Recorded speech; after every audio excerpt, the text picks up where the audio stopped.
Topic start చేసే ముందు నేను మీకు ఒక వీడియో చూపిస్తాను, ఒకసారి ఆ వీడియో చూడండి.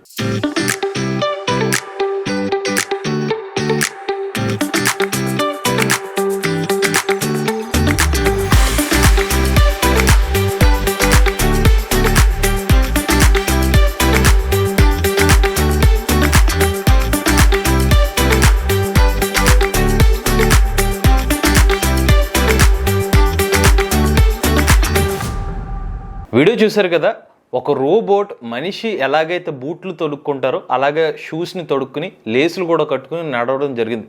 అసలు ఇవెంత ఎలా సాధ్యమవుతుంది? పోనీ రోబోట్ బూట్లు వేసుకుందంటే ఓకే, దాన్ని మళ్ళీ లేసులు కట్టుకుని యాక్యురేట్గా నడవడం ఎలా సాధ్యమవుతుంది?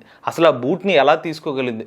దీని వెనకాల ఉన్న ఏ టెక్నాలజీ ఏంటో ఈరోజు మన ఏ తెలుగు ఛానల్లో తెలుసుకుందాం. నమస్తే, నేను మీ కృష్ణచైతన్య మండేలా, మీరు చూస్తున్నారు ఏ తెలుగు. మీ అందరి సపోర్ట్తో ఏ బిగినర్ కోర్స్ ఫస్ట్ 3 బ్యాచ్లు సక్సెస్ఫుల్ గా కంప్లీట్ చేసాము. 4th బ్యాచ్ స్టార్ట్ చేసాము. 5th బ్యాచ్ జూలై 30 తారీఖున స్టార్ట్ అవబోతుంది. కోర్స్ మొత్తం ఆన్లైన్ లో జరుగుతుంది. ప్రతి వారం డౌట్ సెషన్స్ తో పాటుగా రికార్డింగ్ సెషన్స్ కూడా ఆఫర్ చేస్తున్నాము. ఏ బిగినర్ కోర్స్ కంప్లీట్ చేసిన వాళ్ళకి సెకండ్ లెవెల్ కోర్స్ కూడా స్టార్ట్ చేయబోతున్నాము. ఏ కన్సల్టెన్సీ సర్వీస్ కూడా అందజేస్తున్నాము. ఏ తెలుగు ఛానల్ ద్వారా ఏ కోర్సులు ఎప్పుడు అందుబాటులో ఉంటాయి. ఏ కోర్సులో జాయిన్ అవుదాం అనుకుంటే స్క్రీన్ పై కనిపించే నెంబర్ కి వాట్సాప్ చేయండి. We're taking only limited seats, so late చేయకుండా రిజిస్టర్ చేసుకోండి.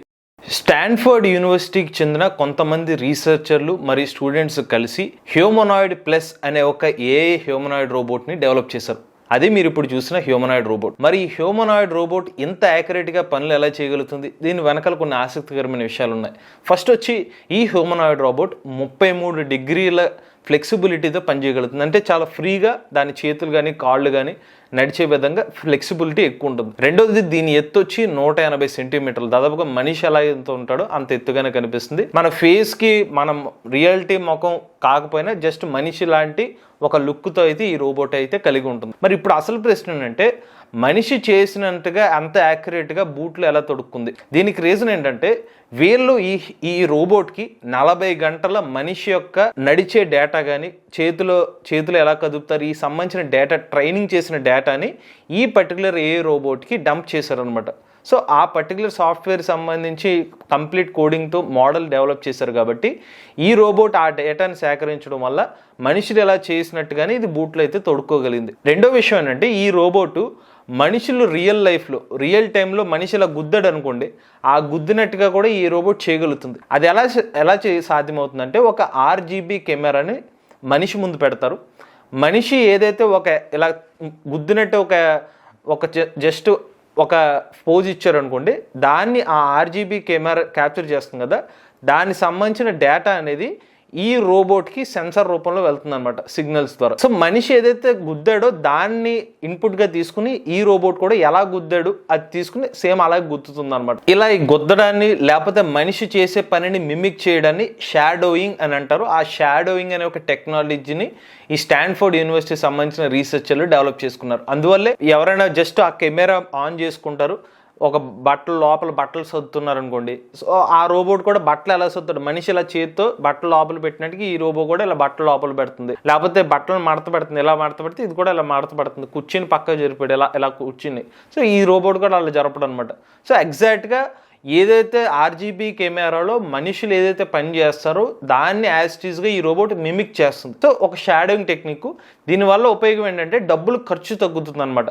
ఒకేసారి ఎక్కువ ఖర్చు మోడలింగ్ మీద పెట్టుకునే కళ్ళు ఇనీషియల్ ట్రైనింగ్ ఎలా చేస్తే మరింత ఫాస్ట్గా రోబోట్కి మనుషులు చేసే పనులు అర్థమవుతాయి. ఫస్ట్ రోబోట్కి ట్రైనింగ్ ఇచ్చే ప్రాసెస్ షాడోయింగ్ అనే టెక్నాలజీతో స్టార్ట్ అవుతుంది. షాడో టెక్నాలజీ పూర్తయిపోయిన తర్వాత నెక్స్ట్ సూపర్వైజ్ లెర్నింగ్తో దీనికి ట్రైనింగ్ ఇస్తారు. సో నెక్స్ట్ ఏం చేస్తారంటే, కెమెరా అనేది మనిషి ముందు పెట్టుకొని డైరెక్ట్గా రోబోకి RGB కెమెరా పెట్టేసి మనిషి ఎదురుగా కూర్చుని దానికి పనులు నేర్పుతారు. ఇంకో బట్టలు అమ్మాయి ఇలా మడత పెట్టాలని చెప్పి ఎదురుగా చూపిస్తూ ఉంటారు. సో మనిషి ఇలాగా ఆ బట్టలను ఇలా మడత పెట్టారు కాబట్టి ఈ రోబోట్ కూడా ఇలాగే పెట్టాలని అలా చేస్తుంది. నెక్స్ట్ ఇంకొక పని చేస్తాడు మనిషి, ఇంకొక పని చేసిందని ఈ రోబోట్ కూడా ఒక మనిషి నడిచేటప్పుడు ఇలా ఎదరకు నడుస్తున్నాడు కాబట్టి ఈ రోబోట్ కూడా ముందు నడుస్తుంది అనమాట. అద్దంలో చూసుకుని జుట్టు దువ్వుకున్నాడు, అప్పుడు కూడా ఈ రోబోట్ ఒక అద్దం చూసుకుంటే ఇలా తలకు దువ్వుకోవాలన్నమాట అని అది నేర్చుకుంటుంది. సో సూపర్వైజ్ లెర్నింగ్ అంటే మనిషి చేసే ఒక ప్రాసెస్ జరుగుతుంది, దాన్ని బట్టి మనం ఏం జరుగుతుందని ముందు మనకు ఒక ఫీడ్బ్యాక్ క్లారిటీగా డేటా ఉంటుంది, ఒక ఇన్పుట్ ఒక అవుట్పుట్ ఇన్ఫర్మేషన్ ఉంటుంది, సేమ్ యాస్టీస్గా దాన్ని ఫాలో అయిపోవడమే సూపర్వైజ్ లెర్నింగ్ అనమాట. వన్స్ సూపర్వైజ్ లెర్నింగ్ పూర్తయిపోయిన తర్వాత రోబోకి కొంత నాలెడ్జ్ వస్తుంది, ఒక మనిషి ఇలా చేస్తాడని ఒక ఐడియా వస్తుంది. కానీ నెక్స్ట్ మనిషి చేయని పనులు అంటే ట్రైనింగ్ ఇవ్వకపోయినా ఆటోమేటిక్గా ఏ రోబోట్ తెలుసుకోవాలంటే అన్సూపర్వైజ్ లెర్నింగ్ కూడా నేర్చుకుంటుంది. ఎప్పుడైతే మనకి సూపర్వైజ్ లెర్నింగ్ ప్రాసెస్ పూర్తవుతుందో ఆల్మోస్ట్ రోబోటిక్ కావాల్సిన నాలెడ్జ్ వచ్చేస్తుంది.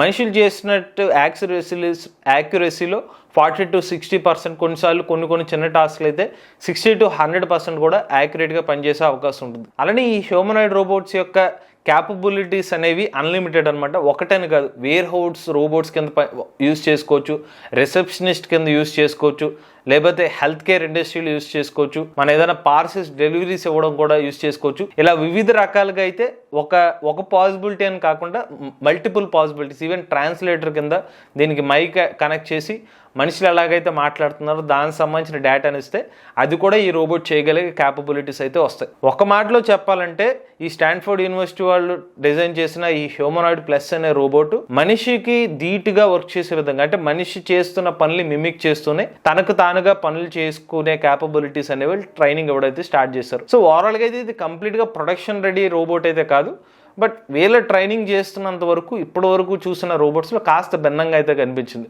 అంటే టాస్క్ల పరంగా కానీ చేసే విధానంగా కానీ వీళ్ళు వినూత్నంగా ఆలోచించి ఎక్కువ ఖర్చు పెట్టకుండా ఒక RGB కెమెరా అనే కాన్సెప్ట్తో ఇనీషియల్గా ఆ ట్రైనింగ్ డేటా సెట్ని ట్రైన్ చేయడం, దాని తర్వాత మెల్లమెల్లగా సూపర్వైజ్ లెర్నింగ్, ఆ తర్వాత అన్సూపర్వైజ్ లెర్నింగ్ నేర్పించడం.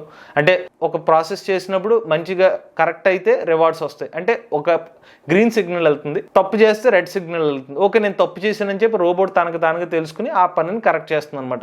సో ఇది అన్సూపర్వైజ్ లెర్నింగ్ ఫైనల్ స్టేజ్ అయిన తర్వాత రోబోట్లు కాస్త అటానమస్ రోబోట్ల కింద అవుతాయి, అంటే తమకు వర్క్ చేసుకుంటాయి. ఓవరాల్గా స్టాన్ఫోర్డ్ యూనివర్సిటీ వాళ్ళు ఈ అన్సూపర్వైజ్ లెర్నింగ్ కాన్సెప్ట్తోనే ఈ హ్యూమన్ ప్లస్ అనే ఒక రోబోట్ని త్వరలోనే అందుబాటులో తీసుకురావాలని ఆశిద్దాం. ఇటువంటి లేటెస్ట్ AI కంటెంట్ కోసం AI తెలుగు ఛానల్ సబ్స్క్రైబ్ చేసుకోండి.